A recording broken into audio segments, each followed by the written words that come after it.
So, good evening, everybody, and welcome to the conference with le Cercle des Langues. This evening, we are going to be discussing small talk skills, improving informal interactions at work. Please note that this evening's conference is for level B1 to B2. The conference will last 25 minutes. And for the last 5 minutes, we will have a question and answer. So if you have any questions or any comments that you would like to make, please either put them into the chat or put them on a piece of paper so we can discuss just afterwards. So let's begin. This evening's conference will have 4 parts. We will start with the introduction and how do we start conversations. The third part will be how do we keep conversations going. And for the last part, we will look at how we end conversations politely. Let's begin. Small talk skills, improving informal interactions at work. Why is this important? Small talk helps you build trust and good relationships at work. So this is why it's important. It's good to understand different cultures and to understand how cultures function, but small talk is also just as important. We call it the social glue. That means it is something that keeps us together. So when we refer to something as the social glue, we are looking at something that makes work environments friendly and fun. So let's learn some useful phrases and tips so you can shine in informal conversations. Starting conversations. Starting conversations can be tricky if you don't know the person. So a tip is to ask open-ended questions.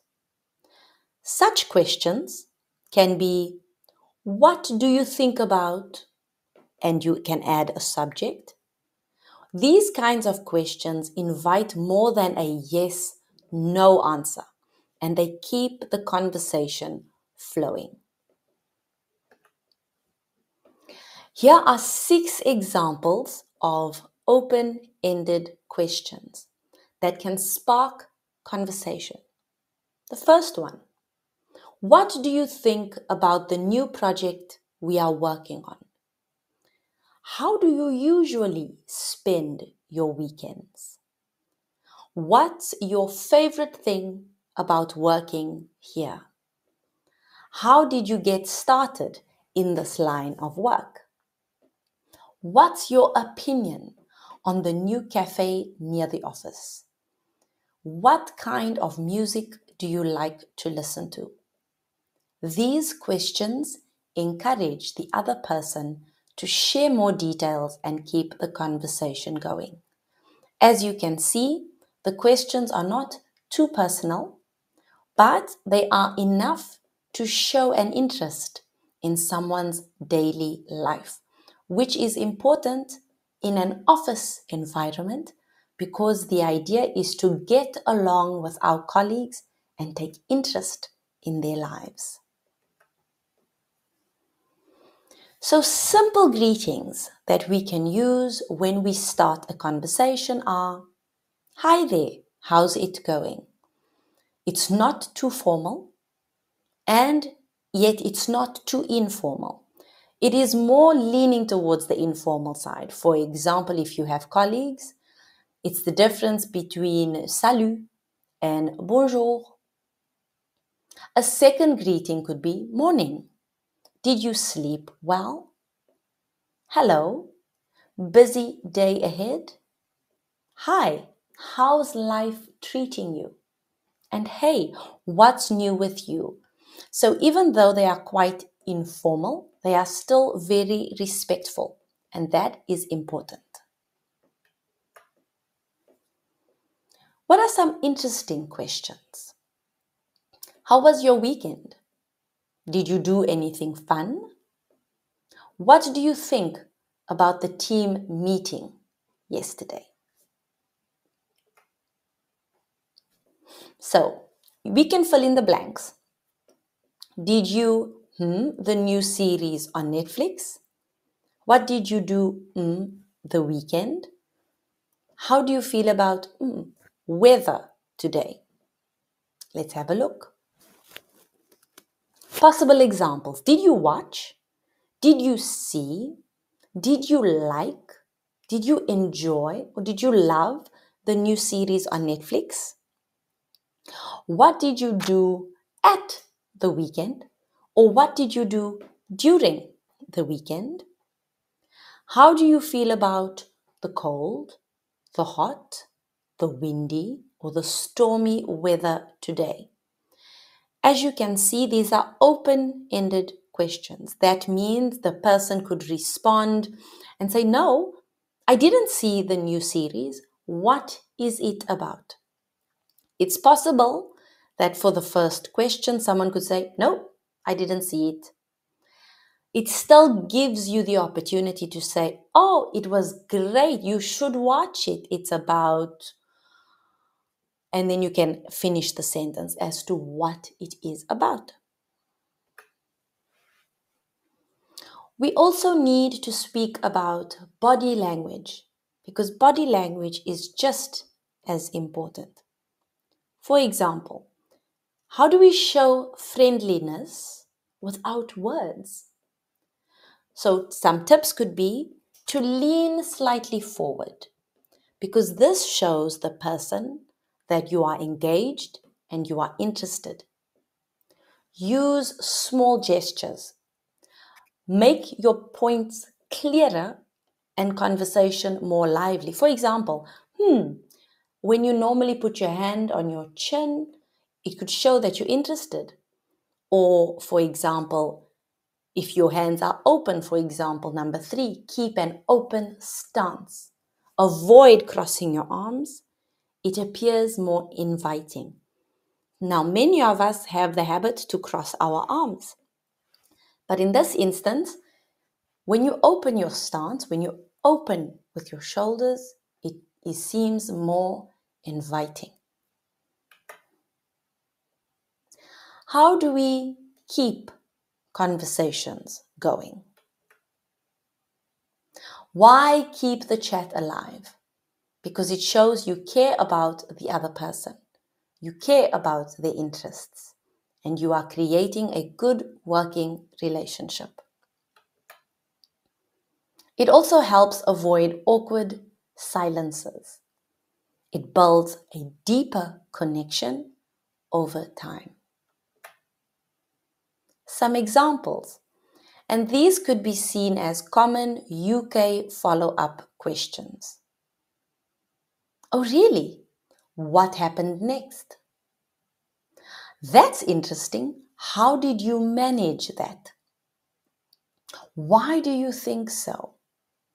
How long have you been doing that? And can you tell me more about it? So if the person is talking about what they did over the weekend, the movie that they watched, a new hobby that they are partaking in, you are then able to ask them, that's how long have you been doing this hobby? Or if they just finished a very important project, you can ask them, how did you manage that? It really allows for the person to give you more information. For example, it's also important to share personal opinions and experiences. I love trying new coffee shops too. I always feel the same way about Mondays. I've been learning something similar. I had the same experience once. That reminds me of something I saw on TV. I usually go running in the park after work too. If you can think of any other way to share a personal experience or opinion, please feel free to write it in the chat. These are not the only examples that you can use. You are able to use many different sentences. For example, oh really? I feel the same. It's just to create a ground of similarity between yourself and the person that you are talking to. Oftentimes, it's enough to say, wow, that's interesting. Tell me more. If you have not had the same experience. But these sentences are just to create a connection and to show that there is something that you share in common.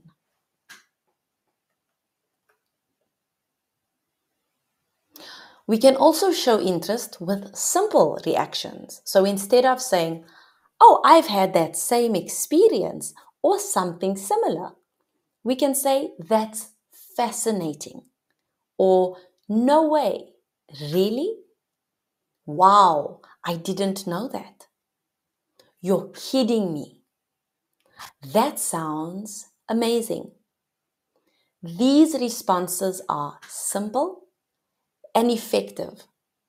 Sometimes, and the difference in the cultures, so sometimes in English culture, we do say, no way, really, wow. We add this expressiveness because it shows the other person that you are interested. It's not the same in all cultures, and that's okay. It's just interesting to learn about the different ways that different cultures and nationalities respond with their reactions.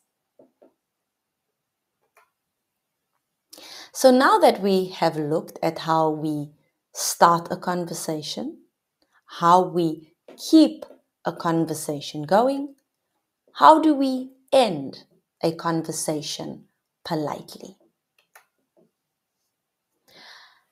Is this important in the UK, ending a conversation politely? Yes. Ending politely shows respect and leaves a positive impression. It demonstrates good manners, which are highly valued in British culture, and helps maintain a friendly atmosphere. For example, saying, it was lovely talking to you, let's catch up later, ensures the other person feels appreciated and keeps the door open for future conversations. So natural ways to finish, or wrapping it up, a beautiful expression that means to end something. We wrap it up. It was great catching up with you. I better let you get back to work. This sentence, I better let you get back to work, is a very polite way to say, I will not keep you any longer. You can go back to work. Let's talk more later. Enjoy the rest of your day. And catch you later. It's not exactly the same in French, parce qu'on ne dit pas on parlera plus tard. It's not the same, it does not have the same weight. But it's important to remember that in English we can say, let's talk more later, or I'll talk to you in the week. And it just shows that we can continue this conversation another time. And I'm sure that in French we have different ways to do that.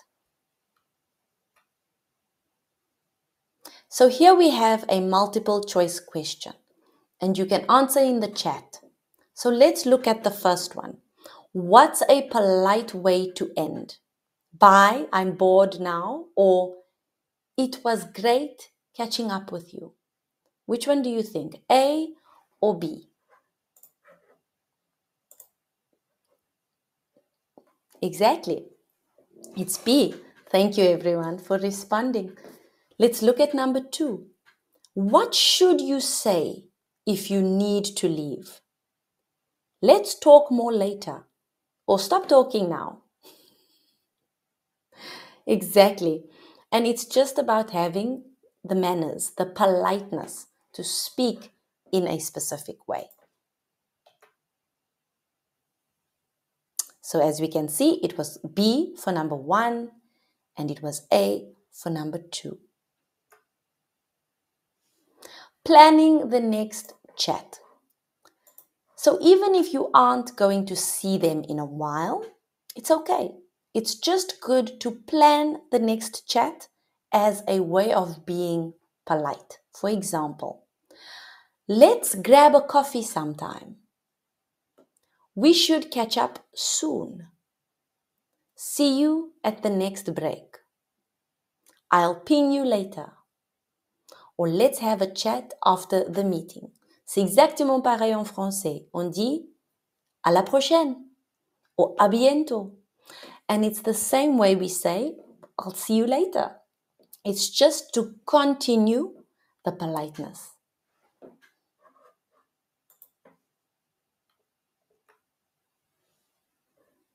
So top British communication tips. Let's have a look.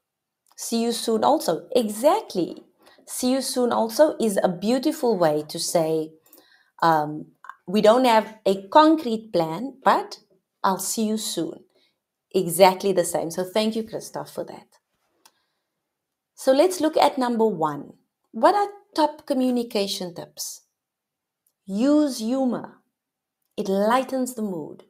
Example, if someone mentions the rainy weather, you could say with a smile, at least it's great for my indoor plant collection. They are thriving more than I am. You see, so we use humor to turn something that could be negative into a positive. Stay polite, even if you disagree. For example, if a colleague says they love a movie that you didn't enjoy, you could reply, that's interesting.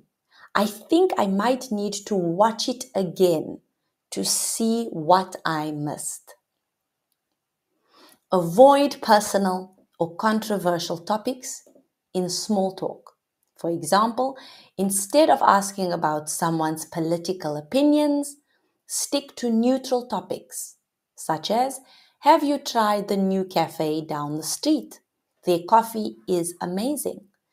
And if you feel that talking about the cafe or the weather is too surface level, it's too easy, talk about books, talk about movies, talk about sports or things that you could enjoy that are not too deep.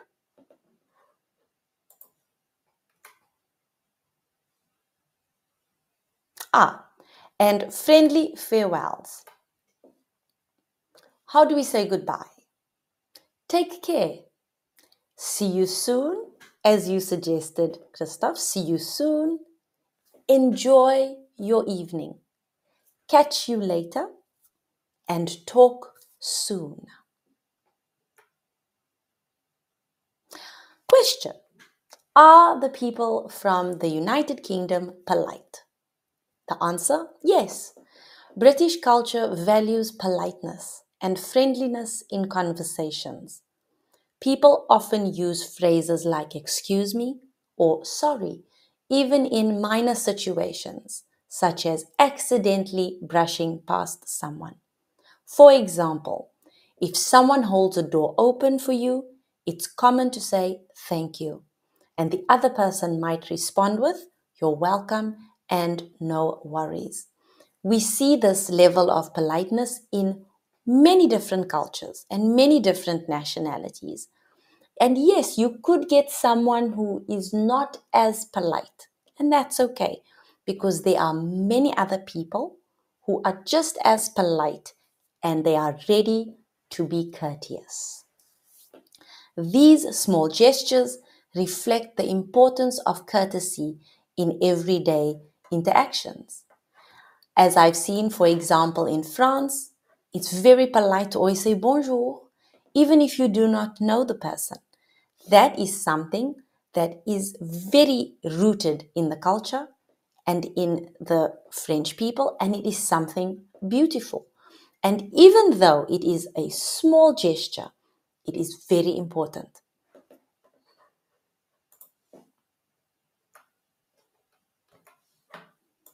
Next, so in conclusion, small talk is an essential skill that helps build connections and create a positive atmosphere at work. By starting conversations confidently, staying engaged with thoughtful questions and reactions, and ending politely, you can navigate interactions with ease. With practice, these tips will help you feel more comfortable and improve your informal communication, making work relationships more enjoyable and productive. So thank you everyone for joining me for this evening's conference. I hope that these tips will help you in future when we are speaking in English, because sometimes it can be difficult when it's not our maternal language. Look at the vocabulary and take the sentences, the phrases, the expressions that help you the most. Do you have any questions or comments that you would like to make on this evening's conference? Please feel free to unmute your microphones now.